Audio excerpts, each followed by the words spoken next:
लेकिन तमाशा देखने वाले बहुत होते हैं। इसी तरह से कलयुग की लीला जो हो रही है और होने जा रही है, इसमें बहुत थोड़े लोग नजर आएंगे। बाकी स्वार्थ लोग लालच के भाव में तो बहुत लोग जुड़ेंगे, लेकिन परमार्थी भाव में बहुत कम लोग जुड़ेंगे।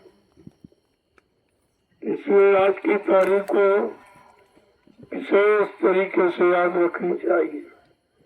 अभी तो किसी के दिल दिमाग में नहीं है कि 18 मई क्या है। ये कितनी विलक्षण तिथि है जो शायद इस भारत भूमि पर कभी नहीं आई थी।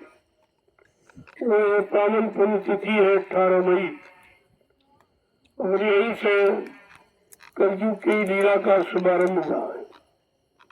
धीरे धीरे धीरे धीरे जैसे जैसे वचनों को सुनते रहोगे, समझते रहोगे, जीवन में उतारते रहोगे, तो सब आपकी समझ में आ जाएगा कि लीला हर युग में क्यों हुई और लीला के समय कितने लोग जुड़े, कितने समझ पाए सच्चाई को, कितने ने लाभ उठा पाया। बाकी देखने वाले तो ऐसे नहीं, वो तो आदमी है।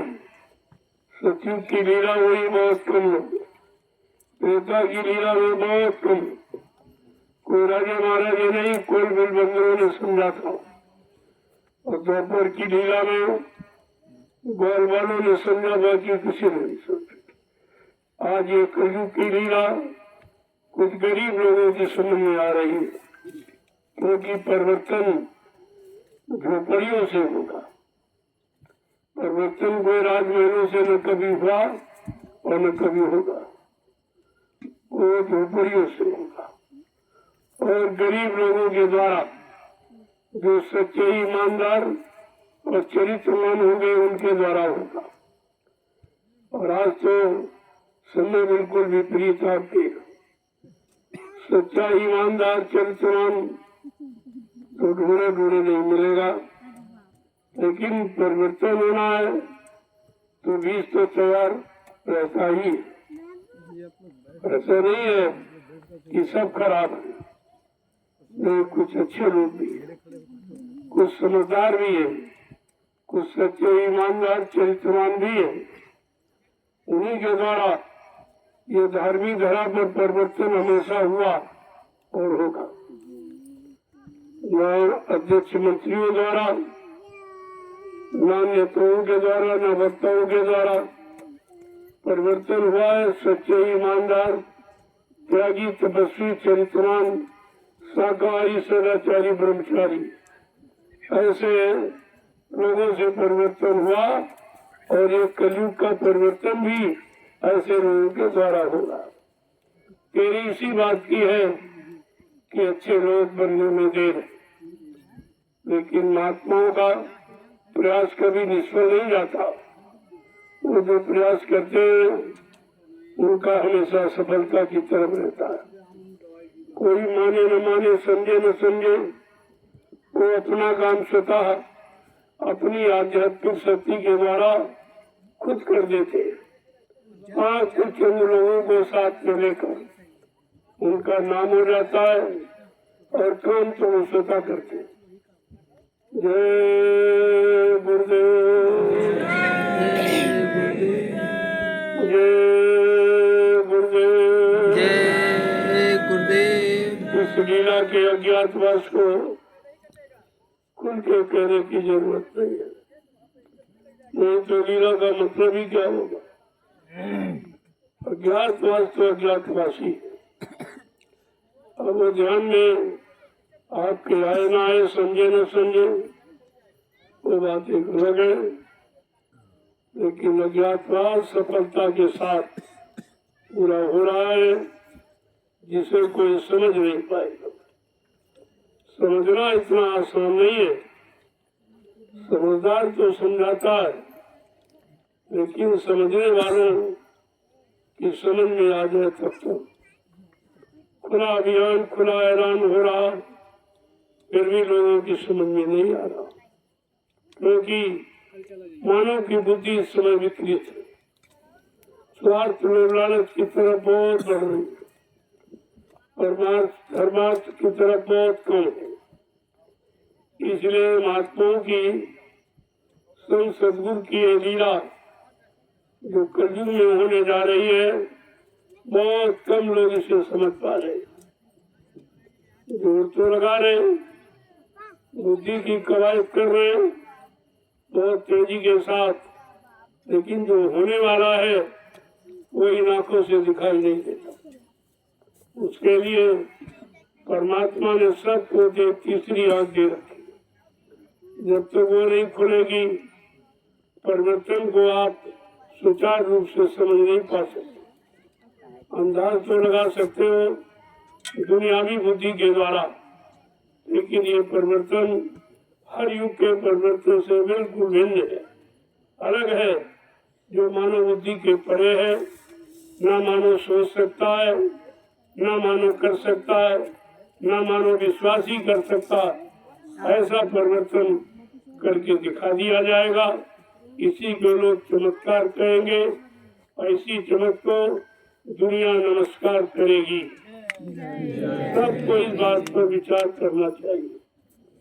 मैं भी इसके बारे में कुछ खोल कर नहीं कहना चाहता हूँ, लेकिन धीरे धीरे इशारों में सब बता देता हूँ।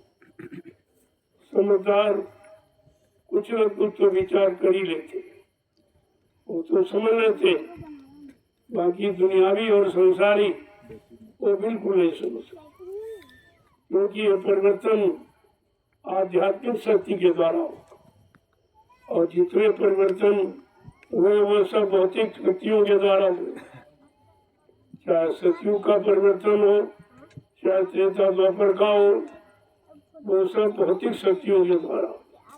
लेकिन कलयुग का परिवर्तन आध्यात्मिक शक्ति के द्वारा होगा। उस आध्यात्मिक शक्ति को ये भौतिक जगत के लोग समझ ही नहीं पाएंगे कि आध्यात्मिक शक्ति क्या है, कैसी है, वो अपना काम सबके बीच में रहकर कैसे कर ले। लेकिन धीरे धीरे जो समझने लगोगे, जो क्रिया आपको बताई गई, आध्यात्मिक क्रिया, जिसे नाम की कमाई कहते हैं, किसी को भजन कहते हैं, जब वो क्रिया सुचारू रूप से करोगे तो परिवर्तन की एक एक घड़ी आपकी समझ में आ जाएगी। वैसे आने वाली नहीं है कि ज्ञानी ध्यानी विज्ञानियों के बस की बात नहीं है, उस आध्यात्मिक शक्ति के काम को समझ ले। लेकिन इशारा तो बराबर हुआ करता है, जानकारी बराबर देते हैं, क्योंकि संत महापुरुष किसी बात को छिपाते नहीं। गुण हो तत्व संत दुरांग, ये जीवात्मा परमात्मा के गुण राज को संत महात्मा कभी छिपाते नहीं है। लेकिन सबके बस की बात नहीं है कि दुनियावी संसारी भोगी विलासी ये लोग समझ लें, ऐसा संभव है। जय गुरुदेव, जय गुरुदेव, जय गुरुदेव, जय गुरुदेव। नाम किसका? प्रभु का। जय गुरुदेव। नाम किसका? प्रभु का। प्रभु का प्यारा नाम। जय गुरुदेव। जोर से बोलो, जय गुरुदेव, सब मिल बोलो, जय गुरुदेव, बोलना होगा, जय गुरुदेव, अभी से बोलो, जय गुरुदेव, दर्द हरेंगे, जय गुरुदेव, सब कष्ट मिटेंगे, जय गुरुदेव, शांति भी देंगे, जय गुरुदेव, सबके दाता, जय गुरुदेव, सबके मालिक, जय गुरुदेव, प्रेम से बोलो, जय गुरुदेव। ये नाम नहीं इंसान का, ये नाम है प्रभु का, ये काम नहीं इंसान का। ये काम है प्रभु का। आपको काम देखकर ये समझ लेना चाहिए इंसानों के बस का नहीं। अगर होता तो इस जमीन को बहुत पहले लोग ठीक कर लेते। ये किसी के बस की बात नहीं है जो आज आपके सामने करके दिखाया जा रहा है। धीरे धीरे सब समझ में आ जाएगा। महात्मा जो भी काम करते हैं सबके हित के लिए। तुम अपना हित भला लाभ न समझ पाओ तो बात अलग। उनका काम किसी के अहित के लिए नहीं। वो इस भारत भूमि पर जब भी आते हैं, जब हित करना लोग भूल जाते, दूसरे को लाभ देना भूल जाते, अपने निजी स्वार्थ और लालच में डूब जाते, तब उन शक्तियों का प्रादुर्भाव होता है और वो सबके हित का काम करते हैं। जय गुरुदेव। इस तारीख को आप याद रखिए, 18 मई 2012। ये बहुत ही विलक्षण अद्वितीय ये परिवर्तन की तारीख है। आज तो इसके बारे में कोई नहीं जानता, किसी की समझ में नहीं आ रहा कि कलयुग का परिवर्तन कैसे, कलयुग का परिवर्तन कौन करेगा, कलयुग का परिवर्तन किस नाम के द्वारा होगा। इस पर तो विचार आपको करना चाहिए।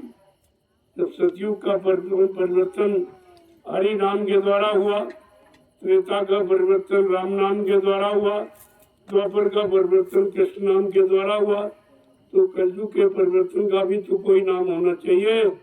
आज तक आपने कभी विचार किया है, कभी बुद्धि दौड़ाई है, कभी आपने सोचा है आखिरकार कलयुग के परिवर्तन का कौन सा नाम होगा, किसके द्वारा वो नाम जगाया जाएगा, उस नाम के द्वारा कैसे लोगों के मन मस्तिष्क को मोड़ा जाएगा, उनकी बुद्धि को कैसे सुधारा जाएगा, उनमें साकार सदाचार और ब्रह्मचार बनने का भाव कैसे पैदा किया जाएगा, इस पर तो विचार करना ही। मैं अभी इसके बारे में कुछ कहना नहीं चाहता, लेकिन कहूँगा जरूर आगे आने वाले समय में। जैसे जैसे वो परिवर्तन की तारीख आती जाएगी, आपको सारा भेद खोल के बता दिया जाएगा। अभी तो 12 वर्ष ही बीते। ये सोचना चाहिए आपको कि 12 वर्ष में कितना काम हुआ जो तुम्हारे सामने है, और कितना काम हो रहा जो कोई कर नहीं सकता।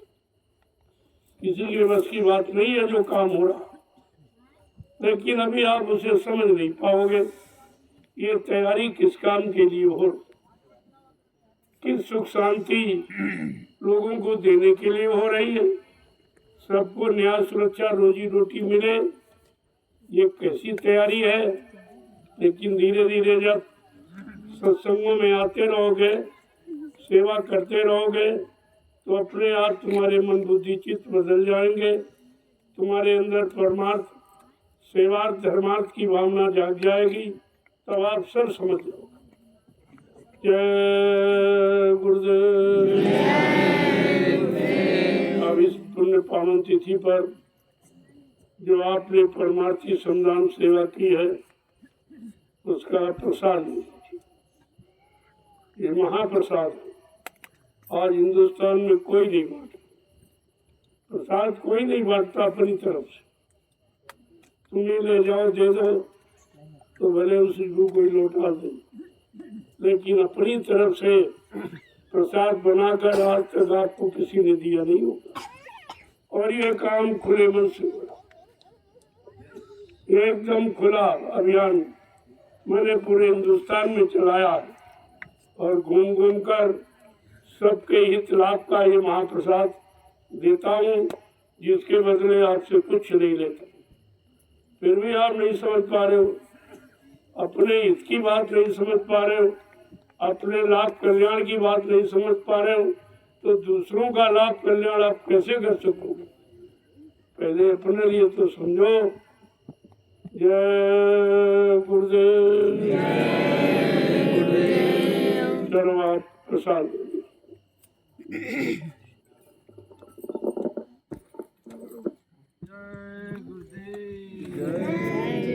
चलिए आप लोग लाइन लगाइए।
अरे दादा आज 12 साल हो गया बाबा जी का जय गुरुदेव जय